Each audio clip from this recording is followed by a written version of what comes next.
All right, Michaela, for your video today, what we are doing is we are working on supporting your tone. For this week, this is the concept that we are working on. To support your tone, we are going to go through one exercise at the beginning of this week, and I would like for you to play this exercise every day. This will help you with the following things. It will help you support your tone through 1, using your air, 2, making sure that you have all of the correct embouchure aspects, and 3, making sure that when we go to play that our tone is fully supported not only by the air from our belly, the shape of our embouchure, but also the way that we are tonguing. So we are going to work on supporting your tone through those 3 aspects this week. So let's begin. So let's make sure that our posture is correct. Our feet are flat on the floor. Your back is straight and your flute is parallel to the floor. It is not drooping down or to your side.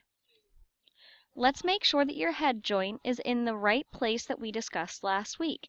Remember, our corners need to be firm. So if you look here, her corners are not compressed, but yet they're firm enough to have that very small opening right on her head joint.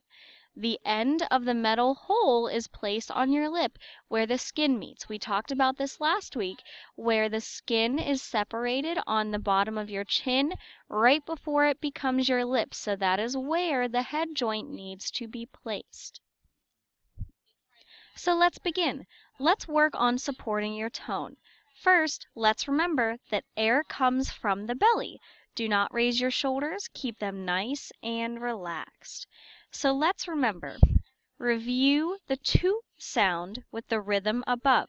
The rhythm above sounds like this. Starting with the quarter note, playing B flats all the way through, it goes to, to, to, to, to, to, to, to, to.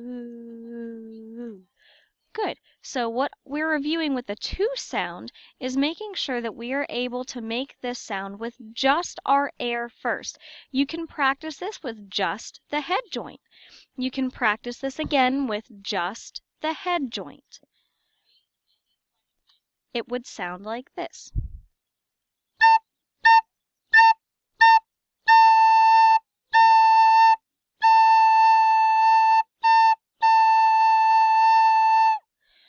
Whatever note your head joint produces, that's okay. It could be an A, it could be a B flat, it could be a C. Whatever it produces, that's fine. But when you go to play your B flat, what I want you to do first is make that to sound with just your head joint. So first, practice it with your head joint. Second, put your flute together and actually practice playing this. Now remember, this constant airstream for something like this in the first measure, you're going shh. You're actually blowing out one constant airstream. When you blow out that airstream, you're using your tongue to interrupt it by saying to. Okay, so you'll go to, to, to, to. That's what it will sound like when you interrupt that airstream. Okay, so I want you to practice starting and stopping that airstream with the rhythm above.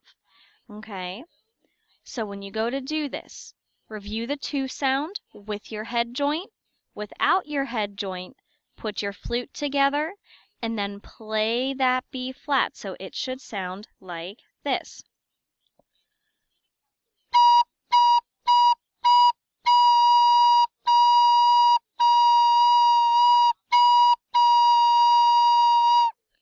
Okay? All right, so again, I don't have a flute here to practice on particularly, but I do have my recorder, so that's what you'll be listening to for a couple weeks. Please excuse that, but other than that, let's remember one last time that air comes from your belly. When you breathe in, your belly gets bigger, and when you breathe out or let it go, your belly button kind of moves back towards your spine. So play this exercise in the beginning without your head joint, with your head joint, and then with your flute. Okay? Make sure you're playing a B flat with your flute. I don't mind what note you play without the flute with the head joint, okay? So again, play this exercise every day.